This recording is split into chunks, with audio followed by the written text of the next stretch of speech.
31. Jerry tersentak dari lamunannya ketika dia mendengar Daniel sahabatnya itu kembali berkata pada Rian, "Rian, berita yang kau bawa itu cukup menarik, tapi jujur saja saat ini aku sedang memikirkan hari ulang tahun Rindy yang akan diadakan 5 hari lagi. Aku tidak tahu hadiah apa yang pantas aku berikan padanya. Kamu tahu kan, kalau aku sangat menjaga Rindy dan aku ingin menimbulkan kesan baik terhadapnya tepat di hari ulang tahun nanti," kata Daniel dengan riak wajah yang lesu. Saat ini Daniel menatap Rian dengan ekspresi minta pertolongan. Rian yang tahu perasaan sahabatnya itu terhadap Rindy menganggap serius dilema yang dihadapi sahabatnya itu kali ini. Rian seperti ceringukan memandang ke sana kemari dan pada saat itulah matanya tertuju pada layar ponsel milik Daniel. Ketika itu Rian melihat bahwa Daniel sedang membuka aplikasi shopping online di smartphone-nya. Sekilas Rian melihat gambar gelang terbuat dari giok berwarna biru bening di layar ponsel Daniel. Ingin melihat gambar itu lebih jelas, maka Rian pun segera mengambil ponsel itu dari tangan Daniel. Sejenak Rian memperhatikan gambar gelang giok yang indah itu. Lalu dia menggeser ke atas untuk melihat harga gelang tersebut. Setelah Rian melihat rangkaian angka di bawah dari gambar gelang tersebut, Rian hanya bisa menarik napas dalam-dalam. Saat ini dia hanya mengeluh, tapi demi menjaga perasaan sahabatnya, sehingga dia memilih untuk diam dan terus memperhatikan wajah tanpa ekspresi dari Daniel. Daniel tahu arti dari tatapan Rian kepadanya. Sorot mata Rian seperti menegaskan kepadanya bahwa dia jangan sampai terbawa oleh perasaannya sendiri. Dia harus lebih realistis dan tahu diri bahwa Rindy bukanlah sesuatu yang bisa dicapai dengan mudah. Andai ada satu perumpamaan yang tepat untuk dikatakan untuk menggambarkan perbedaan antara Rindy dan Daniel adalah seperti rembulan dan kunang-kunang. Daniel hanya bisa menunduk. "Rian, aku tahu maksudmu. Aku juga sadar akan kemampuan diriku. Jujur saja aku tidak akan mampu membeli gelang giok ini. Ini terlalu mahal bagiku. Apalagi dalam 2 hari ini kita juga harus membayar uang kuliah. Tapi untuk seorang gadis seperti Rindy, ini sama sekali seperti debu di ujung tumit baginya. Andai aku mampu, jangankan gelang giok ini, kapal pesiar mewah pun akan kuberikan untuknya sebagai tanda bahwa aku sangat menyukainya. Dari dulu hingga saat ini, aku selalu berandai-andai dalam hatiku untuk bisa membuat sesuatu yang bisa membuatnya bahagia. Satu senyum saja jadinya bagiku sudah cukup membuatku bahagia." Rian yang melihat sahabatnya seperti patah arang mencoba memberikan kekuatan padanya, sambil menepuk pundak Daniel. "Daniel, masih ada 5 hari lagi. Kau masih memiliki waktu yang cukup untuk dapat memberikan sesuatu yang layak di hari ulang tahun Rindy nanti. Tapi terus terang saja, kalau harga gelang itu memang di luar kemampuan, bahkan jika uangmu, uangku, dan kedua sahabat kita dikumpulkan, itu mungkin belum cukup untuk memberikan gelang giok itu." Mendengar Rian berbicara dengan suara seperti putus asa, Daniel juga tertunduk lesu, membuat Jerry yang dari tadi sibuk memikirkan bagaimana cara agar identitasnya tidak segera terbongkar menjadi penasaran. Dengan membuang pikiran jauh-jauh, dia berdiri lalu menghampiri kedua sahabatnya itu. Jerry mengambil ponsel yang ada di tangan Daniel, menggeser ke layar atas dan ke bawah, lalu segera bertanya pada Daniel, "Daniel, apakah kamu yakin menghadiahkan gelang giok ini kepada Rindy di hari ulang tahunnya nanti?" Daniel mengangguk dengan yakin. "Untuk dapat membeli gelang itu, kemungkinan aku akan mengajukan permohonan pinjaman uang untuk mahasiswa di Bank Nasional." Mendengar kata-kata dari Daniel barusan, Jerry mau tidak mau menjadi kaget. Mereka berempat memang terkenal sangat miskin di kampus, namun baik bagi dirinya pribadi maupun ketiga sahabatnya, itu belum pernah terlibat dalam meminjam uang di bank. Ini yang membuat Jerry beranggapan bahwa Daniel benar-benar telah jatuh cinta kepada Rindy. Jerry kini dengan serius menatap ke arah Daniel. "Daniel, kau tidak perlu mengajukan pinjaman ke bank. Aku secara pribadi akan bantumu untuk membeli gelang ini, percaya padaku," kata Jerry bersungguh-sungguh. Daniel menatap ke arah Jerry sambil menahan tawa. Sepertinya dari semalam Jerry sudah terlalu banyak berhayal. Apa sebenarnya yang telah terjadi pada sahabatku yang satu ini?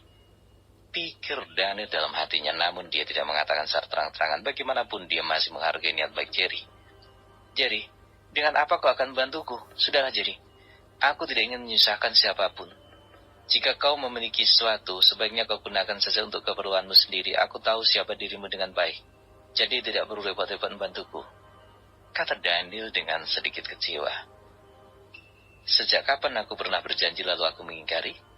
tanya Jerry dengan wajah serius, lalu dia melanjutkan. Kalian semua mengenal aku dengan baik. Setidaknya ini keluar dari bibir kalian sendiri. Apakah kalian benar-benar mengenalku? Seorang pria sejati tidak akan pernah mengingkari apa yang telah dijanjikan olehnya. Kau bisa pegang ucapanku ini, Ratrat? Daniel hanya tersenyum kecut mendengar kata-kata yang penuh percaya diri dari Jerry. Memang diakui bahwa Jerry tidak akan berjanji sekiranya dia tidak mampu akan menepati janjinya itu. Saat ini Rico yang juga berada di situ membuka suara. Jerry, kalau begitu bagaimana dengan janjimu kepadaku semalam? Apakah kamu akan menghubungi orang kaya yang anaknya telah kau selamatkan itu? Tanya Rico minta kepastian. Jerry hanya mengangguk. Tunggulah beberapa saat lagi, Rico. Aku mungkin akan segera menemukan jalan keluar bagi masalah yang sedang kalian hadapi oleh keluargamu. Jerry pun meyakinkan Rico. Mendengar kata-kata dari Jerry, Rico mau tidak mau merasa sedikit kurang yakin.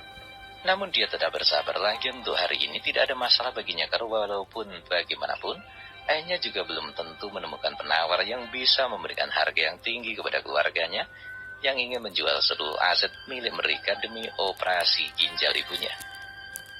Rico, sebaiknya kau tidak Belum lagi Daniel selesai dengan kata-katanya, tiba-tiba pintu diketuk dari luar dan dari luar saat ini berdiri seorang laki dengan seragam tampak seperti kurir. Di tangannya saat ini terlihat sebuah paket. Permisi adik-adik, kalau boleh saya tahu apakah benar ini asrama yang ditempati oleh mahasiswa bernama Jerry? Tampak Pak Kurir dengan sopan. Sejenak ketiga orang yang ada di dalam memandang ke arah Jerry. Jerry hanya mengerikkan sedikit keningnya. Benar, Pak. Dan saya adalah orang yang Anda cari. Pak Kurir tersenyum. Tuan Jerry, saya datang untuk mengantar paket untuk Anda. Jerry bangun dari duduknya dan segera menghampiri Pak Kurir yang masih berdiri di depan pintu. Lalu dia segera menyambut kotak paket yang diulurkan oleh Pak Kurir tersebut. Ini paket Anda, Tuan Jerry, dan silakan tanda tangan di sini sebagai bukti bahwa Anda telah menerima barang yang telah saya antar. Kata Pak Kurir itu seraya memberitahu kepada Jerry di mana dia harus membubuhkan tanda tangannya. Jerry segera menuruti permintaan Pak Kurir. Setelah dia selesai menandatangani kertas itu, Pak Kurir segera mengucapkan terima kasih. Tuan Jerry, silakan dicek barangnya terlebih dahulu dan untuk memastikan apakah ada kerusakan. Karena setelah saya pergi, Anda tidak bisa lagi mengajukan tuntutan. Kata Pak Kurir menjelaskan. Jerry tersenyum dan menggeleng pelan. Terima kasih Pak Kurir, saya rasa itu tidak perlu. Sang kurir pun kemudian menganggukkan kepala. Baiklah, jika begitu, saya mohon diri. Kurir itu pun berbalik dan Jerry menganggukkan kepalanya. Tidak lama setelah Pak Kurir itu meninggalkan pintu kamar asrama mereka, Jerry yang belum tahu apa isi dari kotak paket yang ada di tangannya saat itu segera masuk dan menghampiri ketiga sahabatnya yang sejak tadi hanya memperhatikannya. Belum lagi Jerry sempat duduk, tiba-tiba Daniel yang memang terkenal sangat usil segera merampas kotak tersebut dari tangan Jerry. Lalu mengajak Rico dan Ryan untuk sama-sama melihat isi kotak itu. Hei, apa isi kotak ini? Jerry, apa kau terlibat dalam jaringan narkoba? Tanya Daniel sambil tertawa. Jerry hanya menghela napas pasrah melihat kelakuan teman-temannya itu. Buka saja, siapa tahu isinya bom, dan kita akan mati bersama di kamar ini. Jerry pun tertawa terbahak-bahak. Daniel mencibir. Aku tidak peduli, yang penting ayo kita buka dan lihat apa isi kotak ini. Ryan dan Rico serta Daniel kemudian bertiga duduk mengelilingi kotak paket itu. Daniel segera mengambil gunting dan kemudian menyobek plastik yang membungkus kotak tersebut. Sejenak setelah tampilan dari kotak terlihat, Daniel dan keduanya ternganga dan buru-buru menutup mulutnya dengan tangan. Jerry yang memperhatikan hal itu menjadi ikut penasaran dan segera menghampiri mereka. Namun Jerry sampai, Ryan buru-buru menghalangi Jerry. Halangi dia, jangan sampai dia melihat isi kotak ini. Jerry kembali pasrah dan mendapat dorongan halus dari ketiga sahabatnya itu. Begitu kotak itu telah sepenuhnya dibuka, mereka kembali ternganga dan tanpa sadar bergumam. Apple.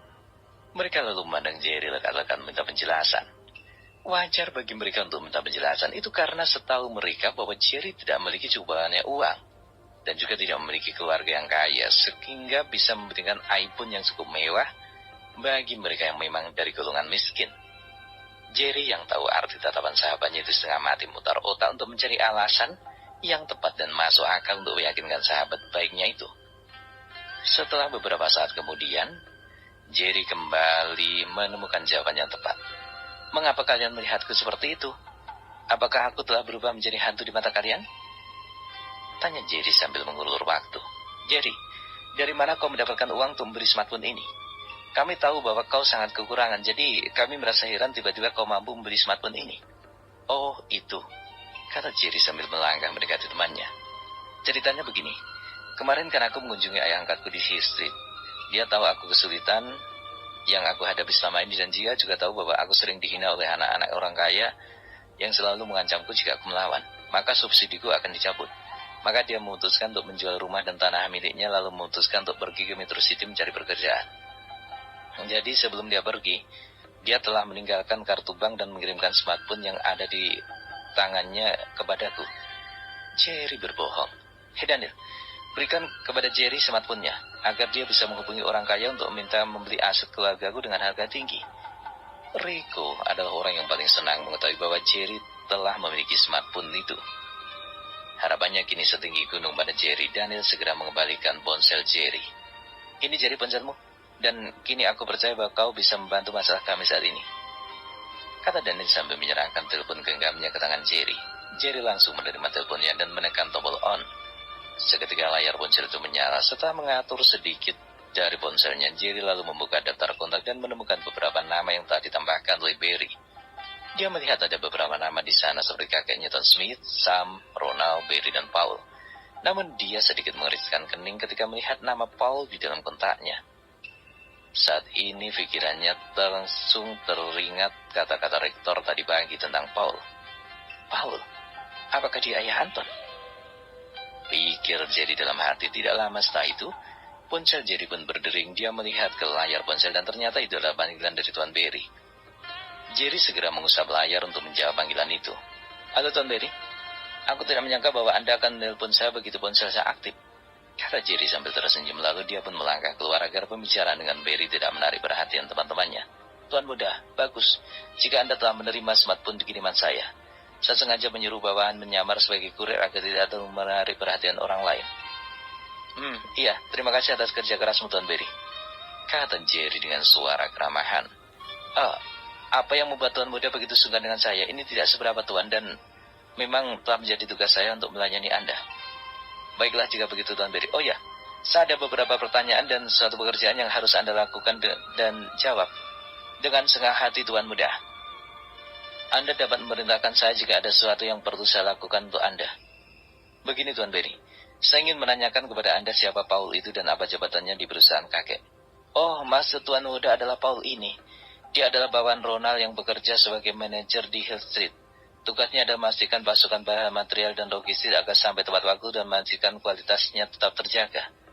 Namun, dia juga telah membeli hak untuk menjalankan sebuah restoran di Lotus Road dekat Mansion.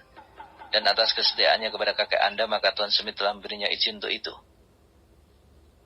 Tuan Barry menjawab dengan jelas. Jerry hanya menggumam. Lalu apakah dia juga menginvestasikan sebuah uang untuk membangun Goddard University ini? Tanya Jerry kembali dan mendengar pertanyaan dari Jerry barusan. Barry tidak kuasa menahan tawa. Sejak kapan Paul memiliki hak untuk berinvestasi di Star Hill? Tuan muda, ketahuilah bahwa Goddard University adalah milik kakek Anda, dan Paul adalah orang yang dipercayakan untuk menanganinya. Jerry kini mengerti mengapa Anton begitu arogan dan merasa bahwa Golden University itu adalah milik ayahnya. Ternyata kakeknya yang telah menugaskan kepada Paul untuk mengurusi urusan di perguruan tinggi itu. Sekarang baru saya mengerti Tuan Barry, kata Jerry sambil mengangguk-anggukkan kepala sebagai tanda bahwa dia mengerti permasalahannya. Tuan Barry, ada satu hal yang harus Anda kerjakan untuk saat ini. Apa Tuan muda? Beritahu Barry, maka Barry akan segera melakukan dengan senang hati.